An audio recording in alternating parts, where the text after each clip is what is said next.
오늘 말씀 우리 함께 봉독하도록 하겠습니다. 오늘 말씀 누가복음 19장 28절에서 40절 말씀까지입니다. 제가 말씀을 봉독하도록 하겠습니다. 예수께서 이 말씀을 하시고 예루살렘을 향하여 앞서서 가시더라. 감람머리나 불리는 산 쪽에 있는 벳바게와 베다니에 가까이 가셨을 때에 제자 중 둘을 보내시며 이르시되 너희는 맞은편 마을로 가라. 그리로 들어가면 아직 아무도 타보지 않은 나귀 새끼가 매여 있는 것을 보리니 풀어 끌고 오라. 만일 누가 너희에게 어찌하여 푸느냐 묻거든 말하기를 주가 쓰시겠다 하라 하시매 보내심을 받은 자들이 가서 그 말씀하신 대로 만난지라. 나귀 새끼를 풀 때에 그 임자들이 이르되 어찌하여 나귀 새끼를 푸느냐 대답하되 주께서 쓰시겠다 하고 그것을 예수께로 끌고 와서 자기들의 겉옷을 나귀 새끼 위에 걸쳐놓고 예수를 태우니 가실 때에 그들이 자기의 겉옷을 길에 펴더라. 이미 감람산 내리막길에 가까이 오심에 제자의 온 무리가 자기들이 본 바 모든 능한 일로 인하여 기뻐하며 큰 소리로 하나님을 찬양하여 이르되 찬송하리로다. 주의 이름으로 오시는 왕이여 하늘에는 평화여 가장 높은 곳에는 영광이로다 하니 무리 중 어떤 바리새인들이 말하되 선생이여 당신의 제자들을 책망하소서 하거늘 대답하여 이르시되 내가 너희에게 말하노니 만일 이 사람들이 침묵하면 돌들이 소리 지르리라 하시니라. 아멘. 오늘도 하나님과 함께 동행하기 위해서 이렇게 새벽 기도의 자리에 나온 우리 성도 여러분 진심으로 환영하고 또 축복합니다. 오늘 말씀을 듣는 가운데 아버지 하나님의 크신 은혜와 또 위로와 평강이 우리 성도 여러분에게 충만히 있기를 소망합니다. 성경이라는 것은 성경은 전체적으로 그리고 또 총체적으로 하나님께서 우리에게 주신 계시의 말씀입니다. 하나님의 영감으로 기록자의 모든 부분을 사용하셔서 일관된 주제로 하나님께서 누구시며 또 하나님께서 어떤 일을 우리에게 하셨는지를 알려주는 책입니다. 세상 모든 책이 인간을 중심으로 인간을 주인공으로 기록을 했다면은 성경은 하나님이 주인공이신 단 하나의 예외적인 책이라 할 수 있을 것입니다. 하나님께서는 이 성경을 통하여 자신을 알려주십니다. 이 세상의 창조와 그리고 우리의 타락 그리고 하나님의 구원과 이 세상의 회복의 이야기를 들려주십니다. 하지만 이 세상의 모든 것을 알려주시는 것이 아니라 우리의 구원에 필수적인 필요한 이야기들을 알려주시고 있는 것입니다. 만약 성경이 이 세상의 모든 것을 알려주는 그런 것이라면 아마 이 정도 두께로는 부족할 것입니다. 그러니 성경은 각 모든 책들이 중요하고 어느 것 하나 우열이 없는 것입니다. 하나님께서 계시하신 완전한 것으로서 창세기부터 요한계시록까지 모든 말씀이 우리에게 중요한 것입니다. 그런데 성경을 연구하는 사람 중에 일부가 이상한 말을 하기 시작했습니다. 성경에도 다른 본문들보다 더 중요한 본문이 있다고 말입니다. 그래서 사람들은 중요한 본문과 조금은 덜 중요한 본문을 구분해 보기를 시작했습니다. 처음에는 구약과 신약 중에 신약이 더 중요하다고 주장을 했습니다. 그러다가 어떤 사람들은 역사적 예수 연구라고 하여서 예수님의 하신 말씀의 진위를 가리는 작업을 하기도 했습니다. 그 기준은 당연히 인간의 지혜와 지식이었습니다. 애초에 잘못된 방법이었던 것이죠. 왜냐하면 타락한 인간의 이성으로 하나님의 계시를 판단할 수가 없기 때문입니다. 그렇게 고르고 고른 마지막 남은 본문, 가장 중요하다고 여겨지는 본문이 우리가 잘 아는 마태복음 5장부터 시작되는 시작하는 산상수훈 팔복의 이야기입니다.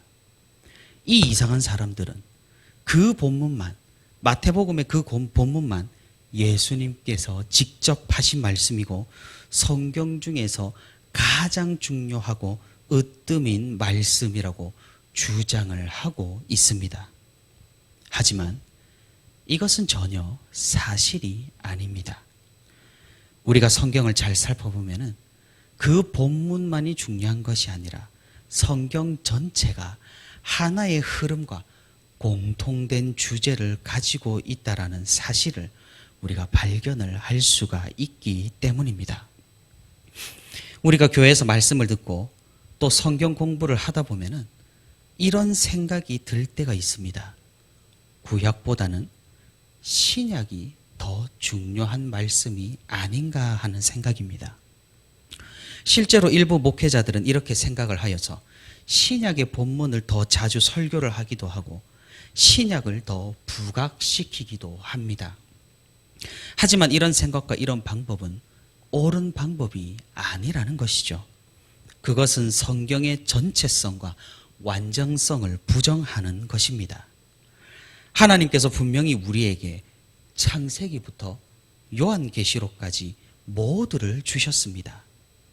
이를 중요한 것과 중요하지 않은 것으로 나누고 분리하고 쪼개는 것은 단연 인간의 생각이고 인간의 판단입니다. 하나님의 말씀을 인간이 판단할 수 있다는 생각 자체가 바로 교만한 생각이고 하나님에 대한 반역일 것입니다. 그런데 아무리 생각을 해봐도 또 아무리 고민을 해봐도 구약보다는 신약이 더 중요하게 느껴지는 것이 사실입니다. 왜냐하면 구약은 매우 지루한 이스라엘 역사와 그리고 법조문들과 예언들과 족보로 이루어져 있는 것처럼 보이기 때문입니다.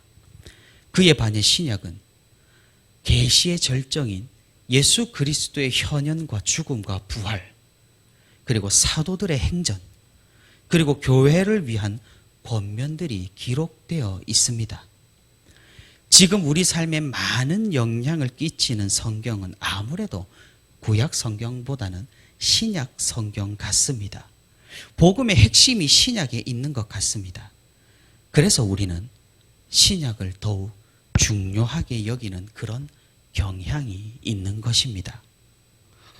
오늘 본문의 말씀은 우리가 이런 생각을 가지지 않게끔 우리를 인도하는 말씀입니다. 예수님께서 예루살렘으로 들어가시는 이 사건에서 예수님이 직접 예언을 이루시는 장면은 예수님이 단순히 신약의 인물이 아니라는 사실을 단적으로 보여주고 있는 것입니다. 무슨 말입니까?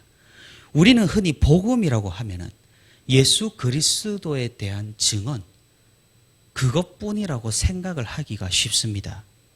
하지만 이런 생각은 부분적이고 편파적인 생각입니다. 복음이라는 것은 율법과 그리스도 모두를 포함하는 개념입니다.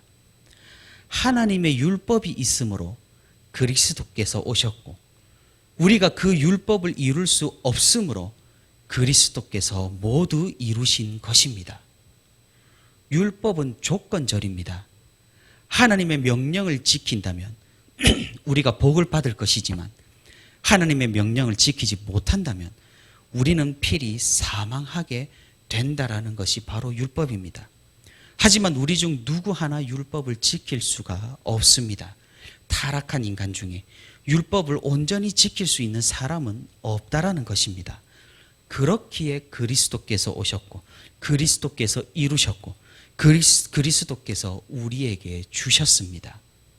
그러니 우리는 은혜로 구원을 받은 것이고 율법을 성취한 적이 없지만 그리스도께서 우리에게 전가해 주심으로써 우리가 율법을 성취한 셈이 되는 것입니다. 예수님께서는 이제 드디어 예루살렘 성으로 입성을 하십니다. 하지만 그 과정은 간단치가 않았습니다. 오늘 본문 28절에 이렇게 기록합니다. 예수께서 이 말씀을 하시고 예루살렘을 향하여 앞서 가시더라. 어제 제가 말씀을 드렸다시피 사람들은 다른 메시아를 기대하며 모여들었습니다. 다른 그리스도를 기대를 했습니다. 예수님께서는 직접 말씀으로 그리고 또 비유로 그 몰희 이해와 오해에 대해서 설명을 해주시고 앞서 수차례 말씀하신 그 죽음의 길, 십자가의 길로 앞서서 가신 것입니다. 그리고 예수님께서는 결정적인 행동을 하십니다. 바로 제자 둘을 보내어서 나귀 새끼를 가져오게 하고 그것을 타고 예루살렘 성으로 들어가신 것입니다. 이 모든 과정도 신비였습니다. 대체 어느 누가 주께서 쓰시겠다 말한다고 나귀를 그냥 내어주겠습니까? 나귀의 주인이 예수님을 알았든 알지 못했든 이 사건은 예수님께서 신적 권위를 보여주신 것이고 그분이 모든 창조물을 활용하실 수 있는 권한이 있는 하나님이시란 사실을 보여주신 것입니다. 그럼 예수님께서는 왜 다른 탈 것도 많은데 하필 나귀 새끼를 타셨습니까? 그것은 바로 구약의 하나님의 계시로 예언된 그 말씀을 성취하기 위해 직접 행동을 하신 것입니다. 스가랴 9장 9절에 구원을 베풀 왕에 대해서 이렇게 예언을 하고 있습니다. 시온에 따라 크게 기뻐할지어다. 예루살렘에 따라 즐거이 부를지어다. 보라, 내 왕이 내게 임하시나니 그는 공의로우시며 구원을 베푸시며 겸손하여서 나귀를 타시나니 나귀의 작은 것 곧 나귀 새끼니라. 예수님께서는 구약에 등장하는 사소한 예언 하나까지 놓치지 않으셨습니다. 이것들을 모두 이루심으로 자신이 그냥 아무런 메시아가 아니라는 사실을 몸소 보여주셨던 겁니다. 예수님께서는 구약 성경, 하나님의 율법이 가리키는 메시아였습니다.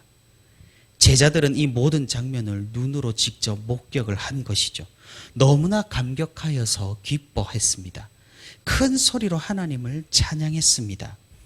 자신의 겉옷을 벗어 나귀의 안장을 삼고 길에 옷을 깔아서 예수님을 환영하고 축복하고 예수님이 가시는 그 길을 따라 걷겠노라고 결심을 하고 다짐을 했습니다.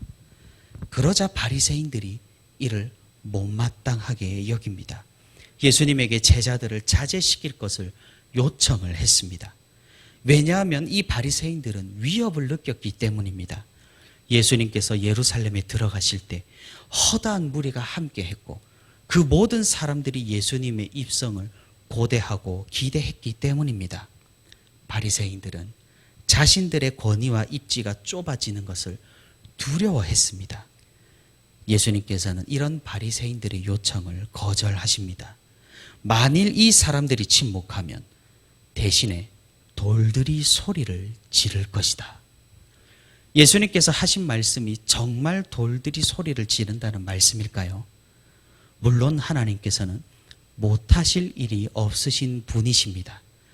하지만 예수님께서 하시고자 하는 말씀은 이 모든 것은 이미 예언이 되었고 하나님께서 이미 계획을 하신 것이며 위대한 구원의 역사의 일부라는 사실을 알려주시는 것입니다. 이 세상을 구원할 메시아가 사람들에게 가장 크게 환영을 받을 때 그 영광에 걸맞지 않게 겸손히 나귀 새끼를 타시는 모습, 그리고 사람들은 그 메시아에게 열광하여 기뻐하며 큰 소리로 하나님을 찬양하는 이 장면, 하나님께서 이미 계획하신 역사의 일부이며 주님께서 직접 몸소 그 예언을 성취한 장면이었던 것입니다. 만약 주님께서 정말로 구약과는 동떨어진 분이시고 신약의 계시만이 우리에게 필요했다면 오늘 본문 같은 말씀은 성경에 기록될 필요가 없었을 것이고 굳이 예수님께서 피곤하게 이 예언을 성취하지도 않으셨을 것입니다. 그러니 하나님께서 우리에게 주신 계시, 말씀 어느 것 하나도 중요하지 않는 것이 없다라는 것입니다. 율법이든 계시의 말씀이든 법조문이든 족보든 역사든 하나님께서 주신 이 모든 말씀은 하나같이 중요하다라는 것이죠. 예수님께서 이를 단적으로 오늘 본문을 통해 보여주고 계시는 것입니다. 사랑하는 성도 여러분, 우리가 믿는 예수님은 그리스도시고 메시아이십니다. 그분은 그냥 우리가 만들어내고 우리가 기대하고 우리가 아무렇게나 이용 가능한 그런 메시아가 아니라는 것입니다. 오늘 본문은 우리에게 단호히 이 사실을 보여주고 있는 것입니다. 예수님께서는 하나님께서 보내신 그리스도시고 그분이 바로 하나님이시고 구약의 숱한 그 예언을 모두 성취하신 분이시고 우리의 유일한 구원자란 사실을 말입니다. 대체 예수님이 아니고 그 어느 누가 이 구약의 모든 예언을 성취할 수 있단 말입니까? 자신이 메시아라고 구세주라고 재림 예수라고 주장하는 다른 사람들이 구약의 모든 예언을 미리 성취한 그 메시아일 수 있단 말입니까? 예수님은 예수님이라는 사실입니다. 다시 오실 그때도 다른 사람으로 오시는 것이 아니라 다른 인물로 태어나는 것이 아니라는 것이죠. 하늘에서 바로 오시며 또한 그분은 예수님으로 오실 것이라는 사실입니다. 우리가 다른 것들에 현혹되지 않고 오직 이 예수 그리스도만을 붙드는 성도가 되기를 바랍니다. 또한 무엇입니까? 하나님께서 우리에게 주신 이 말씀, 이 성경은 어느 것 하나 중요하지 않은 말씀이 없습니다.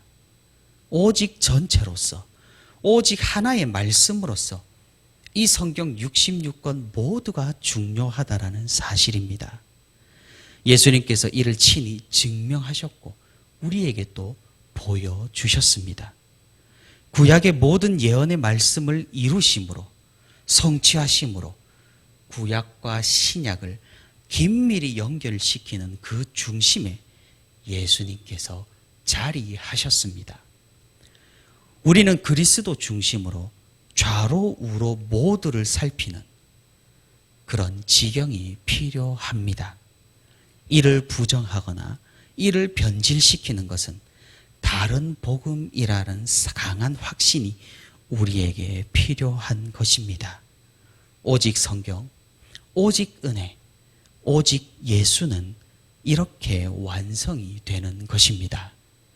사랑하는 성도 여러분, 창조주 하나님께서 인간이 되신 그 예수님께서 바로 우리의 구원자, 우리의 구세주, 우리의 소망이 되십니다. 이 예수님을 우리가 굳게 믿음으로 우리가 굳센 믿음의 반석 위에 설 수 있기를 바랍니다.